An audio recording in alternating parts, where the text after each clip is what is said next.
The future of storytelling is here, reshaping creativity with unprecedented revenue possibilities. Well, they could create models with us, and we would not allow someone to create friends without the right to do that. Without the rights, right. Yeah, but you could imagine a world where a movie would come out on a Friday with a model alongside it, day and date release of a model. So a film comes out on Friday, John Wick 5, let's say, and by Sunday, using the model, there are millions of new scenes, there are thousands of new episodes, wow. There are hundreds of new movies. And when I explained this to the former head of one of the studios, they said, Edward, if you try to do this, not only will I not help you, but I'll do everything in my power to stop you. That was a year ago, but now I think Hollywood is getting much more excited about the idea that they could monetize all of that. Instead of going to Google VO and for free, working with them instead of taking right, it. Exactly. They could make enormous amounts of money. Every time you generate a movie in the story world of a Star Wars, you're paying them. How long do you think we are, or how far away do you think we are from that? Well, we can already generate full animated episodes from a prompt, but it's pretty much real time. So real time meaning to get 20 minutes would take 20 minutes. To get to the day and date release, I think we're looking at 2 years, 3 years, something like that. And partnerships that are in play at this point. I've heard Disney might be a potential partner. Yeah, we're talking to Disney about how a Star Wars might work or how other IPs might work. It works really well for story worlds.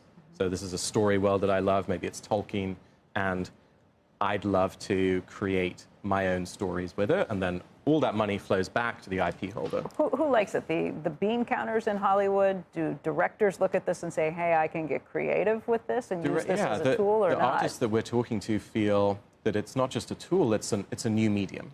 It's an art form. But don't you think that the writers, the actors, unless there's a true compensation scheme that directly flows back to them, and I imagine there will not be, or at least directly, that the companies will receive the lion's share of the profits, that you're going to have, you tell me, I would think that there are going to be actors and famed directors who are going to say, Disney, you go work with this guy, we're not working with you, right? Like, that's going to happen. I mean, that's what the entire union fight with WGA and the directors were a couple years ago, all about AI and what was going to happen and who was actually going to collect.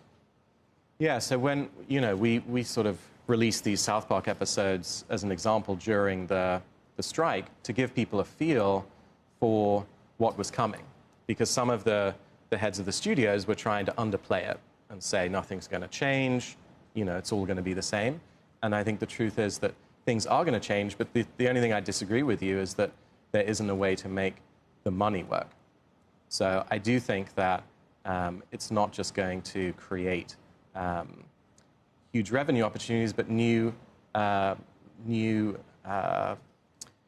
creative opportunities. So the game industry that might have done IP licensing, initially that was very feared by Hollywood. Why are we going to let people do whatever they want with our IP in a game world, in Fortnite or something like that? And now Disney's taken a huge stake in Epic. Right. So I think there's a big opportunity for all of the creators. But again, who this disintermediates? I mean, you said this is the end of human creativity. There's a lot of people who consider themselves creators, and they're the ones who are threatened by this, you think? I think that it's the end of a certain kind of creativity, and it's a completely new one. I think it's something Warhol would have found very exciting, Da Vinci.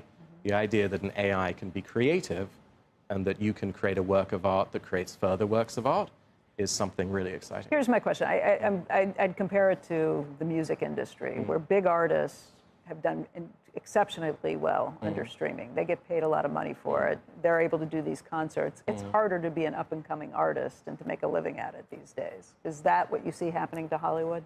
A little bit, or but television? An up-and-coming artist, I think, is the kind of person who's going to be most excited by a new medium.